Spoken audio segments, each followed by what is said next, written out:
noches, bienvenidos al programa. Yo soy Jaime Bailey, estamos saliendo en vivo, en directo desde Miami para todo el mundo. Estoy profundamente entristecido por la matanza escolar en un colegio primario muy cerquita de San Antonio, Texas. Y estoy al mismo tiempo profundamente indignado. ¿Cómo es posible que este jovencito, el criminal, el asesino, a poco de cumplir 18 años, haya comprado no uno, pero 2 rifles de asalto, armas largas de guerra, con centenares de municiones? ¿Cómo es posible que eso ocurra en Texas? ¿Cómo es posible que este jovencito haya entrado a un colegio de niños? ¿No hay unos guardias de seguridad, unos vigilantes armados custodiando los colegios? ¿No sabemos ya que los colegios son el blanco, la mira de estos pistoleros psicópatas, de estos dementes que ansían derramar sangre inocente? ¿No es posible blindar las entradas de estos colegios? ¿Cómo es posible que el criminal haya estado casi 1 hora dentro del colegio, matando niños entre 7 y 10 años, hasta que por fin la policía consiguió una llave maestra e ingresó? ¿Cómo es posible que la policía haya tardado tanto en llegar? El pistolero, antes de dirigirse a la escuela, dispara en el rostro a su abuela, sale de la casa y la abuela llama a la policía y reporta que le han disparado. De modo que hubo aquí una cadena de negligencias, impericias y chambonadas. El colegio estaba descuidado. Sabemos que los psicópatas van a matar a los colegios. Esas armas nunca debieron ser vendidas a este jovencito. Sabemos que los muchachitos apenas cumplen 18 años, se apresuran en comprar esas armas, no para defenderse, sino para desatar luego este baño de sangre. Una pequeña localidad de Texas, cerca de la frontera con México, está de luto. El martes, un adolescente de 18 años mató a 19 niños y 2 maestras en una escuela primaria, en lo que se ha convertido en el tiroteo escolar más mortífero desde la tragedia de Sandy Hook en Connecticut hace una década. Cosas como esa no pasan aquí, así que cuando oyes algo así solo quieres pellizcarte y despertar de una horrible pesadilla. He intentado pellizcarme un par de veces y no funciona. Quiero decir que si dormí 1 hora anoche fue mucho porque en cuanto empezaba a dormirme recibía fotos de mis amigos, de mis seres queridos. Este pueblo está herido. Pero yo discrepo de ese ilustre ciudadano, porque estas cosas sí ocurren con frecuencia en Estados Unidos. Quizás no en ese pueblito de Uvalde, pero ocurre con frecuencia, con desgraciada frecuencia, que estos jovencitos con afán de notoriedad, que se sienten humillados, marginados, que han sido víctimas de toda suerte de acoso y escarnio, el pistolero, el asesino, era tartamudo. Se burlaban cruelmente de su tartamudez. Por eso dejó de ir a clases. Él vivía a 2 cuadras de la escuela primaria. Entonces, uno dice, no, ya sabemos que esto ocurre y que va a seguir ocurriendo. Porque, desgraciadamente, el negocio de venta de armas no se va a detener. Es diabólico, es inmoral. Pero los vendedores de armas quieren ganar dinero a una costa de la sangre derramada de nuestros niños. Es una obscenidad moral, pero ya no hay manera de detenerlo. Hay demasiadas armas vendidas y otras armas, otro arsenal por venderse. Entonces hay que proteger los colegios, hay que proteger las escuelas, sobre todo aquellas de los más pequeñitos como esta.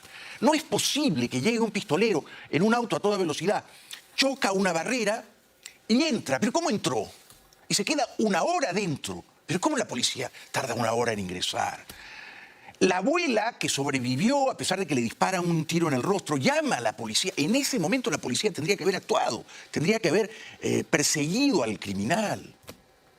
Pero sobre todo hay que impedir el fácil acceso de cualquier sujeto ajeno a la vida escolar al colegio, al campus, sea de primaria, elemental o de middle school o de secundaria. Tiene que haber una defensa fortificada. Tiene que ser aún más difícil entrar con un arma a un colegio que entrar con un arma a un avión. Vamos a ver, ¿es fácil entrar con un arma a un avión? No, ¿verdad? Nadie puede entrar con un arma a un avión. Sobre todo con un arma de este tamaño, ¿no? Ahora, ¿por qué es tan fácil entrar con un arma de este tamaño y con centenares de rondas de municiones a un colegio? A un colegio. Debería ser aún más arduo entrar al colegio. El autor de la masacre fue identificado como Salvador Ramos, un estadounidense que vivía en la comunidad. Según la policía de Texas, Ramos le disparó a su abuela antes de dirigirse a la escuela hacia el mediodía, donde abandonó su vehículo y entró con una pistola y un rifle. Llevaba puesto un chaleco antibalas. Ramos había sufrido bullying en la escuela por sus problemas de habla. Según varios medios de comunicación estadounidenses, mató a las 21 personas en un salón de clases antes de ser abatido por la policía. Era tartamudo, se sentía humillado, discriminado, trabajaba en un Wendy's. Generalmente es el mismo perfil, ¿no? Es el perfil de un sujeto que se siente expulsado de la fiesta, ¿no? Expectorado de la sociedad y que está en un rincón rumiando su odio, tramando una venganza. Y luego la ejecuta y derrama sangre inocente. Tenemos que estar preparados. No basta con decir hay que convencer al lobby de las armas de que deje de vender armas, porque no los vamos a convencer. Hay que fortificar las escuelas. ¿Para qué pagamos impuestos en este país? A mí que no me hablen de construir más puentes y carreteras, como dice Biden, no me hablen de eso. Los impuestos deberían servir en primerísimo lugar para proteger a nuestros niños. En todas las escuelas públicas y las escuelas privadas que cobran fortunas deberían también tener una cadena de protección infranqueable. No solo a un sujeto o a varios que llegan con armas, a un sujeto o a varios que llegan sin armas y que no son parte de la vida escolar. No pueden entrar, no deben entrar. Insisto, y creo que la metáfora es apropiada, a un avión no sube cualquiera con un arma larga, ni corta, ni punzo cortante, ni con filo, ni un cuchillo, ni nada, ¿verdad? Ni nada. No te dejan subir ni con una botella de agua a un avión. Ahora, a estos colegios te dicen, bueno, llegó un pistolero y mató a 20.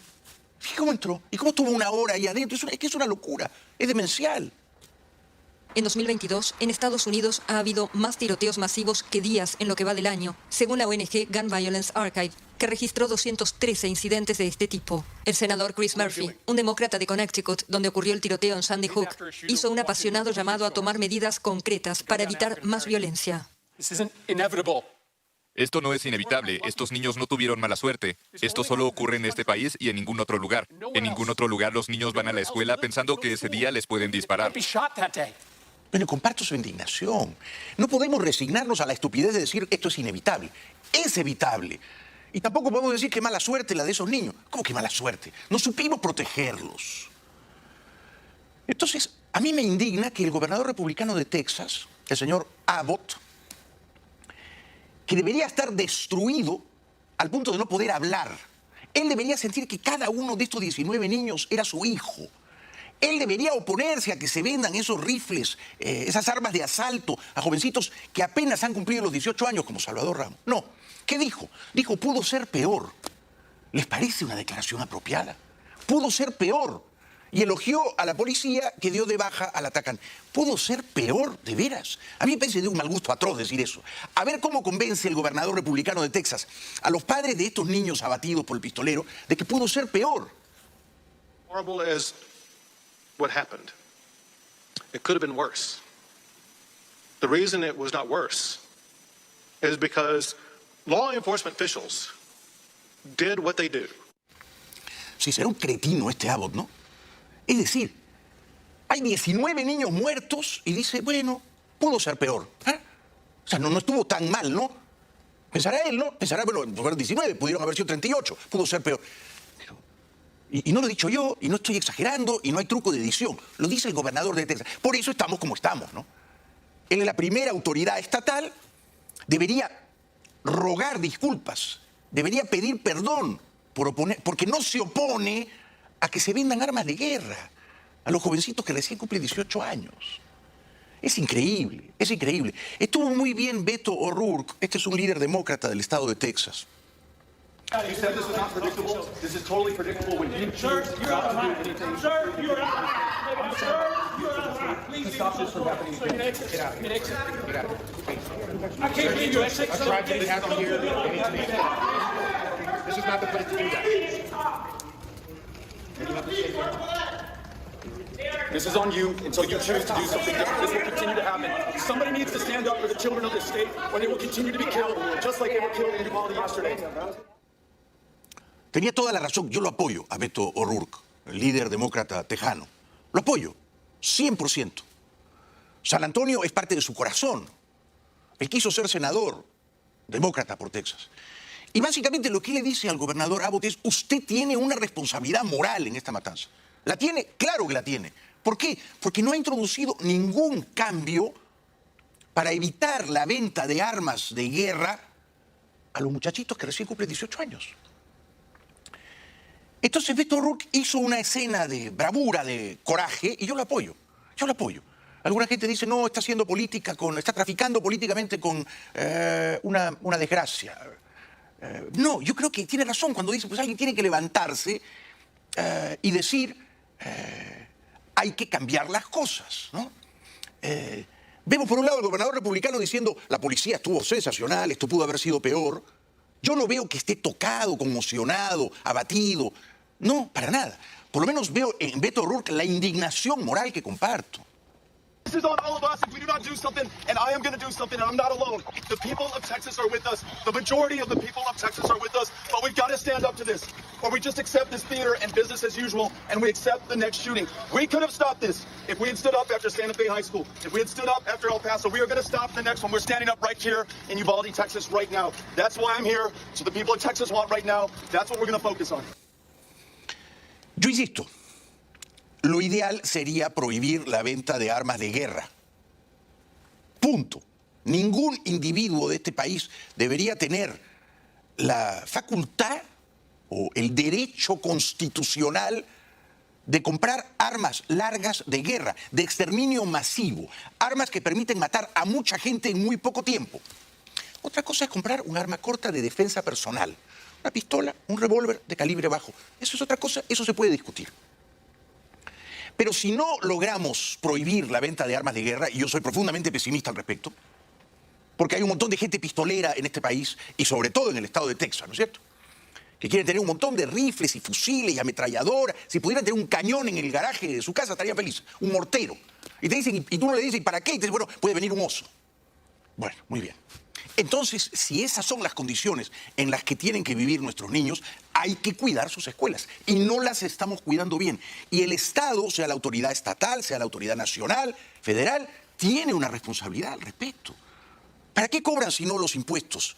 Se supone que uno paga impuestos para que el Estado te dé seguridad. Y la seguridad se la tiene que proveer, en primer lugar, a los más indefensos, a los más vulnerables, que son los niños que van a una escuela. No es posible que maten a casi 20 niños de entre 7 y 10 años así. Esto no es posible, no es posible. La prensa llegó a la casa de los abuelos del criminal y su abuelo Rolando dice que no esperaba esta tragedia. Consternado, me imagino. Sí, padre. Consternado, sorprendido por todo esto. Sí, me imagino. sí, no esperaba yo. Ajá. Andaba trabajando uno y no esperaba. ¿La A su operaron? esposa. ¿Cuál es su condición? Sí. ¿Cómo está? Pues está viva todavía. ¿Qué le dicen? ¿Está grave? No, primero que no. ¿Ya tenía alguna situación de consentimiento? ¿Qué es lo que había pasado? Nada. ¿Por qué se enojó con la abuela? No se enojó. I don't know. No sabe lo que pasó. No sé. Bueno, los amigos más o menos cercanos del criminal, que fue por supuesto dado de baja por uno de los policías que entró al colegio, casi una hora después de que penetrase el criminal, dicen que él se estaba preparando. Primero esperó a cumplir 18 años, inmediatamente después compró los 2 fusiles, las municiones, y les dijo a ellos que estaba preparando algo grande, ¿no? Desde luego la policía no puede penetrar en la mente de cada loco en este país. Yo no pido tanto.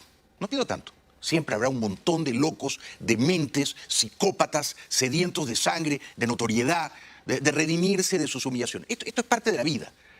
Pero tenemos que estar preparados, tenemos que defendernos, ¿no es cierto?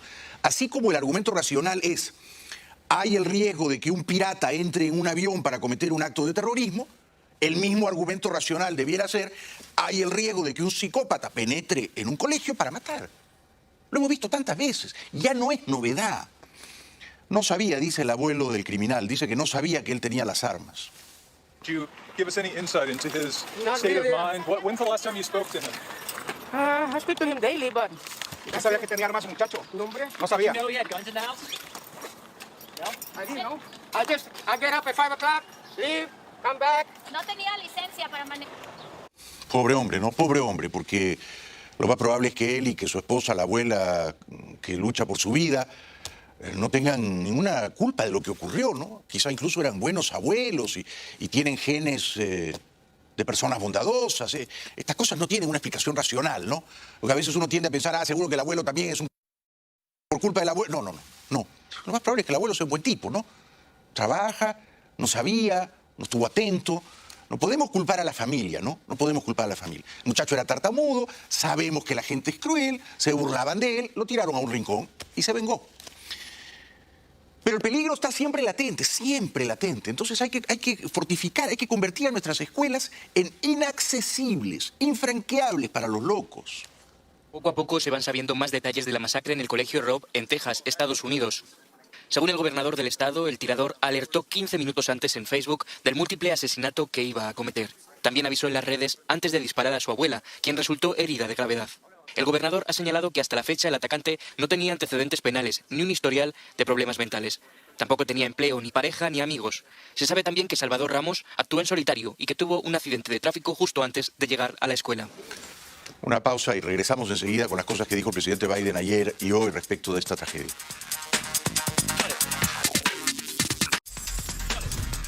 Bienvenidos de vuelta al programa. Por supuesto, estamos todos destruidos por lo que ha ocurrido en un colegio primario cerca de San Antonio, Texas, en el pueblito de Uvalde, ¿no? Todos.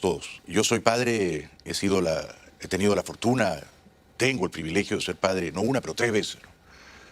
Y claro, uno ve esto y siente el dolor muy profundamente, ¿no? En los padres, en los familiares de los niños que han perdido la vida, los profesores que han perdido la vida. El presidente Biden estaba comprensiblemente abatido y anoche dijo esto. I'd hoped when I became president I would not have to do this again. Another massacre. Uvalde, Texas. An elementary school. Beautiful, innocent. 2nd, 3rd, 4th graders. And how many scores of little children who witnessed what happened see their friends die as if they're on a battlefield, for God's sake. Ahora, esto que ocurre aquí en Estados Unidos con desgraciada frecuencia, ocurre también, por ejemplo, en Europa. No ocurre en Europa, no ocurre. ¿Por qué no ocurre en Europa? Porque los europeos, los muchachos europeos son genéticamente mejores que los estadounidenses. No ocurre en Europa porque no es tan fácil comprar un arma de guerra. No te la venden, no es una posibilidad. En Europa, o en los países ricos del Asia, en Singapur, en Corea del Sur, en Japón, un ciudadano no puede comprar un arma, ni siquiera un arma pequeña. No se diga ya estos rifles grotescos, ¿no? Ahora, leía, este muchacho cumple 18 años recientemente, ahora en mayo, y entre el 17 y el 20 de mayo, o sea, la semana pasada, compra en una tienda de artículos deportivos, lo primero que hace cuando cumple 18 años es comprar un rifle semiautomático. 1. Con ese rifle compra 375 rondas de municiones, 375 balas. Dicho sea de paso, ¿de dónde sacaba la plata este muchacho? Si vivía con sus abuelos y ya no trabajaba porque lo habían despedido de Wendy's. 2 días después regresa a la tienda y compra otro rifle semiautomático en la misma tienda. 2 rifles AR-15 que luego exhibe en su cuenta de Instagram. Este es el origen del problema, evidentemente, ¿no? No es que genéticamente el jovencito de Estados Unidos es un criminal en potencia versus el jovencito europeo, el jovencito asiático. No es eso. Es que el loco, psicópata, aquí va a una tienda y compra un rifle y regresa 2 días después y compra otro y compra centenares de munición. Este es el primer problema. ¿Ese problema se puede resolver? Sí, se podría resolver, por supuesto, haciéndolo ilegal. Pero ¿se va a resolver? Soy sumamente pesimista. I am sick and tired of it. We have to act. And don't tell me we can't have an impact on this carnage. I spent my career as a senator and a vice president working to pass common sense gun laws. We can and will prevent every tragedy, but we know they work and have positive impact. When we passed the assault weapons ban, mass shootings went down. When the law expired, mass shootings tripled. Entonces tiene razón, yo a menudo lo critico a Biden, ¿no? Pero en esto tiene razón cuando dice que es una barbaridad, es un acto de barbarie, es una salvajada que un muchachito como este, para celebrar su cumpleaños 18, se precipite a una tienda y compre 2 rifles AR-15. Eso es una locura. Eso no debería ocurrir ni en Texas ni en ninguna parte de este país. The idea that an 18-year-old kid can walk into a gun store and buy 2 assault weapons is just wrong. What in God's name do you need assault weapons for except to kill someone? Deer aren't running through the forest with Kevlar vests on, for God's sake. It's just sick. Tiene razón. Yo he vivido en otros países y es súper difícil comprar una pistola para tu defensa personal, porque la quieres tener en la caja fuerte de tu casa, porque te han amenazado, tienes enemigos políticos, alguien te quiere secuestrar. Es muy difícil, muy difícil. En América Latina, por lo menos donde me ha tocado a mí vivir, sea Lima, sea Buenos Aires, sea Bogotá, es súper difícil comprar una pistolita, ¿eh? Súper difícil. Tienes que pasar una serie de exámenes y psiquiátricos y pericias. Entonces, bueno, claro, nadie puede comprar un fusil así, una R-15, para celebrar su cumpleaños número 18. Es demente, es demente. Por eso, a mí me pareció bien que Beto O'Rourke le dijera al gobernador Abbott de Texas, usted tiene una responsabilidad en esto, porque usted tiene un discurso complaciente con los vendedores de armas largas. Es decir, usted no trata de prohibir la venta de armas largas, y al permitirla, entonces deja abierta la puerta a que ocurran estas matanzas. We have to ask, when in God's name are we going to stand up to the gun lobby? When in God's name we do what we all know in our gut needs to be done? It's been 3,448 days, 10 years since I stood up at a high school in Connecticut, a grade school in Connecticut, where another gunman massacred 26 people, including 20 first graders at Sandy Hook Elementary School. Since then, there have been over 900 incidents. Yo voy a decir algo. Yo no sé cuántos policías hay en este país, ¿no? Pero me parece que hay demasiados policías agazapados esperando pillar a alguien que va a 65 millas por hora en una zona de 45 millas por hora. Ahí están listos los policías. Saltan sobre ti. ¿Ah? Están escondidos, agazapados y ¡oh! Usted estaba al 63 millas por hora. Sí, oficial, pero estaba bajando un puente. No, era 45, así que usted va a pagar $300. Bueno, lo que usted diga, oficial, usted es la autoridad. Muy bien. Está por todas partes, ¿no? Por todas partes están los policías a la casa de alguien que está yendo un poquito rápido. Yo preferiría que esos policías estuvieran custodiando las escuelas donde están nuestros niños. Preferiría eso.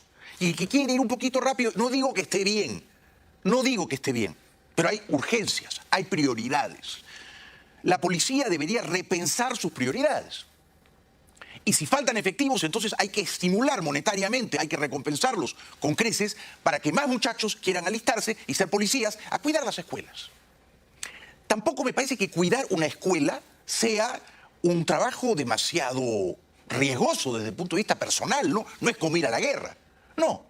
Pero hay una escuela, hay centenares de niños, hay 2 o 3 puntos de entrada, tiene que haber por lo menos 2 o 3 policías custodiándolos. Y algún tipo de sistema que active un bloqueo inmediato cuando hay un riesgo.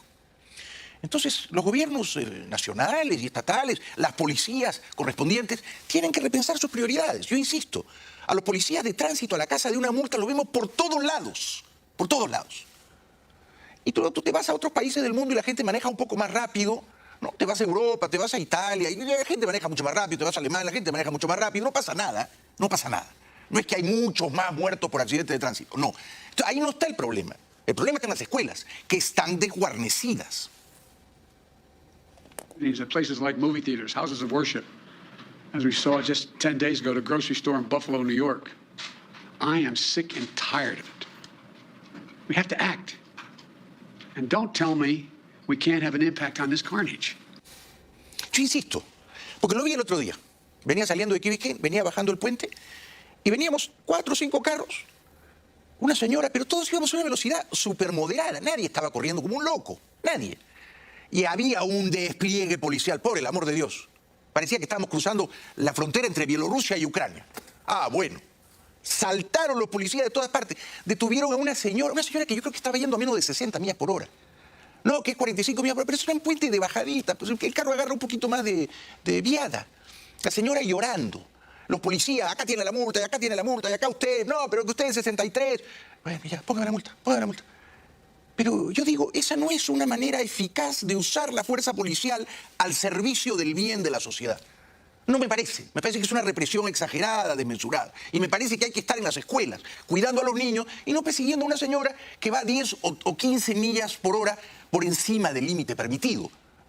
Porque si para eso tenemos policías, para estar escondidos de todas las esquinas a la casa de una multa,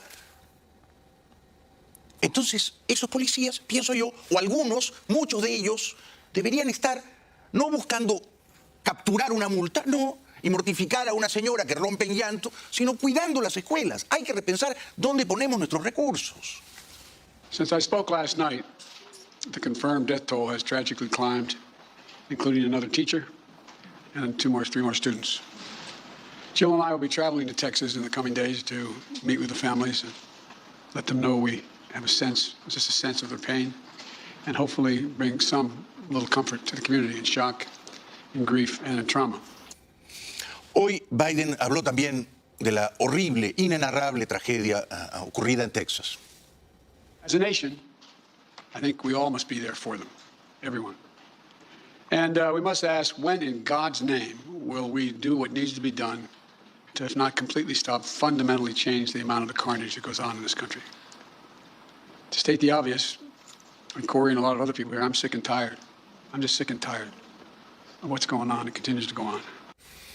Compartimos, por supuesto, el hartazgo, la indignación, la repugnancia moral del presidente, por supuesto, ¿no? Pero hay que tomar medidas concretas, como dice él, de sentido común. Derrota de Trump en la interna republicana en Georgia. Los votantes republicanos rechazaron el martes la gran mentira de Donald Trump de que las elecciones estadounidenses de 2020 fueron amañadas, respaldando al gobernador de Georgia, Brian Kemp, para pelear por la reelección por un amplio margen sobre un candidato favorable al expresidente. Por su parte, los demócratas de Georgia están haciendo todo lo posible para consolidar sus logros de 2021. Su estrella, Stacey Abrams, no tiene oposición en su candidatura a gobernadora. Ya regresamos. Bienvenidos de vuelta al programa. Estamos entrando al cuarto mes de la guerra en Ucrania y los rusos solo pueden jactarse de haber conquistado la ciudad sureña de Jersón. Jersón es la única región ucraniana conquistada completamente por las tropas rusas en la guerra. Las autoridades, respaldadas por Moscú, promueven una anexión formal, mientras los habitantes que se quedaron allí se muestran inquietos ante su futuro. Los periodistas de la AFP participaron en un viaje para la prensa a la región meridional de Jersón, organizado por el Ministerio de Defensa ruso, acompañados por soldados en vehículos armados. En esa ciudad, donde ondean algunas banderas rusas, no hay rastros de daños causados por los combates. La región ha vivido un éxodo de su población. Un éxodo muy cuantioso, porque según dice un vecino, por lo menos la mitad de la gente que vivía allí en Jersón se ha marchado ya. La mitad de nuestra ciudad ha dejado Jersón. Se pueden escuchar disparos. Para ser honesto, las personas son muy aprensivas. El responsable de la nueva administración municipal es Alexander Kovets. Tiene dos objetivos principales: garantizar que la población local no se sienta abandonada y obtener un estatus legal como parte de Rusia, una ambición que tampoco esconden desde Moscú. Con Jersón bajo control y la ocupación parcial de la vecina Zaporilla, el Kremlin busca crear un estratégico puente terrestre que una Rusia y los separatistas prorrusos del Donbass en el este con la península de Crimea en el sur. Es que en realidad en Jersón no ha ocurrido una batalla porque los rusos ocuparon la ciudad sin que los ucranianos presentaran resistencia. Ahora la pregunta es, ¿los ucranianos tratarán de atacar a los rusos y expulsarlos de la ciudad? Los rusos entraron desde el sur por Crimea. Las fuerzas rusas se adentraron rápidamente desde la vecina región de Crimea, anexada por Moscú en 2014, y tomaron el control de la región de Jersón y la ciudad del mismo nombre a principios de marzo. En ese momento, el ejército ucraniano estaba concentrado en defender a la capital Kiev. El lunes, las nuevas autoridades regionales introdujeron el rublo ruso como moneda junto a la grivna ucraniana, y Rusia facilitará a los habitantes de Jersón y Zaporilla la obtención de pasaporte ruso. Jersón está lejos de Kiev, ¿eh? Está a casi 700 kilómetros. Está muy cerquita de la frontera con Rusia. Va a ser difícil echar a los rusos de ahí. Entre tanto, Rusia propone desbloquear los puertos de Ucrania a cambio de que Occidente deje sin efecto las sanciones contra la dictadura de Moscú. La última propuesta de Rusia es que ellos están dispuestos a desbloquear los puertos ucranianos, dejar salir las toneladas de cereal a cambio de que Occidente levante las sanciones. Zelensky desde Davos ha dicho que está dispuesto a hablar de paz con Putin siempre y cuando las tropas rusas vuelvan a las posiciones previas al 24 de febrero. En esta contienda ambos bandos hablan de opciones de paz, pero lo cierto es que dan pasos adelante hacia la guerra. Zelensky, el héroe de Ucrania, pide más armas a Occidente. Zelensky ha vuelto a pedir más armas a Occidente y en Moscú el Parlamento ha aprobado una ley que elimina el tope de edad para alistarse en el ejército que estaba fijada en 40 años. Que la guerra ucraniana sigue adelante lo vemos en imágenes como la de hoy de los soldados rusos celebrando en Mariupol la victoria sobre esta ciudad. Entre tanto, el autócrata de Moscú, el déspota Putin, visita a heridos rusos en un hospital. Hay que ver el terror, el pánico que tienen esos heridos rusos al saludar al carnicero. Por primera vez desde que empezó la guerra, el presidente ruso Vladimir Putin ha visitado públicamente a soldados heridos en el frente. Un gesto relevante, ya que desde el 25 de marzo Rusia no publica las cifras de heridos y muertos. Entonces dijo que se habían producido 1.300 muertos y 3.800 heridos. Según el Ministerio de Defensa del Reino Unido, la cifra podría ser más de 10 veces mayor, con unos 15.000 muertos. Una cifra que, de ser real, podría ser inasumible para un Estado mayor que prometió una conquista rápida de Ucrania. Pero el alto coste podría tener como efecto la aceleración de los planes de rusificación de las zonas ocupadas, en muchas de las cuales circula el rublo oficialmente y se impone el pasaporte ruso, algo que el gobierno ucraniano denuncia como una violación de su soberanía. Putin, el dictador reptil de sangre helada, hizo unas preguntas gélidas a los heridos. Майор Медведский. Рука нормально? Так точно. Все же стало. Какие подразделения? Подразделение какое? Артиллерийская бригада, супруга с детьми в Нижнем Новгороде. Понятно. В контакте с ними? Так точно. Беспокоиться? Так точно. Ну, сейчас. Не приезжали, не видели? Никак нет, не приезжали. Ну, посмотрят, поймут, что действительно все нормально. Так точно. Поправляйтесь. Спасибо большое. Спасибо. Удачи вам. Слушаю. Спасибо. Mientras tanto, los invasores rusos pasean por la penumbra de los sótanos de la fábrica de acero en Mariupol. Патроны выбрасывали, чтобы свой маршрут, да? Конечно, чтобы не потеряться. То есть сами могли потеряться здесь? Конечно. Донбасс, билет в один. Да, круто.